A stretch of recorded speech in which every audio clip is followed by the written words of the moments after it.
తాకట్లో ఉన్న మీ బంగారం ఈ రోజు ఎంత ధర చేస్తుందో కొమ్మూరి గోల్డ్ వాళ్ళకి కాల్ చేస్తే ఫ్రీ గోల్డ్ కాస్ట్ చెక్ చేసి చెప్తారు.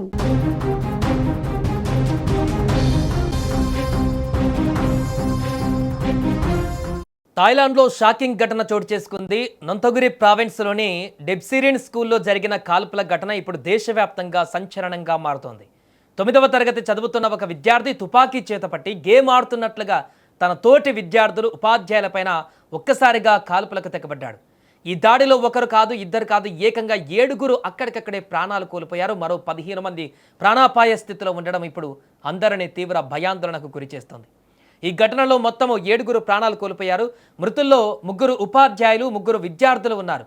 కాల్పులకు పాల్పడిన విద్యార్థి అనంతరం ఆత్మహత్య చేసుకున్నట్టుగా అధికారులు వెల్లడించారు. ఈ ఘటనలో మరో 15 మంది గాయపడగా వారికి సమీప ఆసుపత్రుల్లో ట్రీట్మెంట్ అందిస్తున్నారు. ఈ విషాద ఘటనతో స్కూల్ మొత్తం ఒక్కసారిగా భయాందోళనకు గురైంది. విద్యార్థులు, ఉపాధ్యాయులు ప్రాణాలు దక్కించుకునేందుకు పరుగులు తీశారు. ఇక సమాచారం అందుకున్న పోలీస్ టీమ్స్ వెంటనే సంఘటనా స్థలానికి చేరుకొని పరిస్థితిని అదుపులోకి తీసుకువచ్చాయి. ఘటన తర్వాత అధికారులు భద్రతా చర్యలను మరింత కట్టుదిట్టం చేశారు.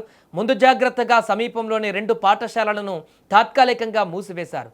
విద్యార్థుల భద్రతకు అత్యంత ప్రాధాన్యం ఇస్తున్నామని అధికారులు తెలిపారు.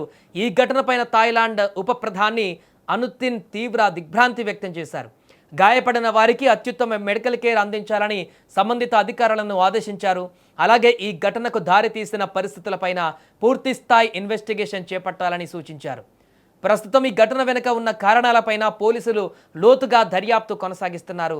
విద్యార్థి ఎందుకు ఈ దారుణానికి పాల్పడ్డాడు, ముందుగా ఏవైనా హెచ్చరికలు ఉన్నాయా, అతని మానసిక పరిస్థితి ఎలా ఉంది వంటి అన్ని కోణాలలో విచారణ జరుగుతోంది.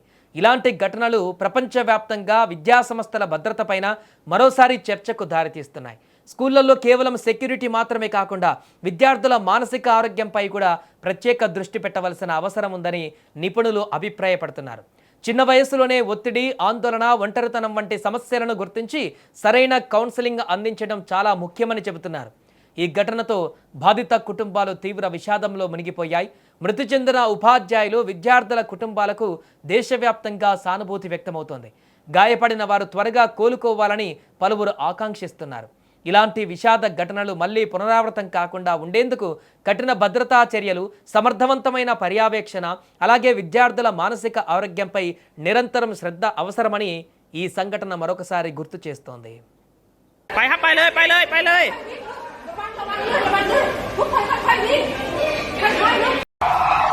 ช่วงนี้ตำรวจว่า10นะพร้อมอาวุธครบมืออยู่ด้านหน้าโรงเรียน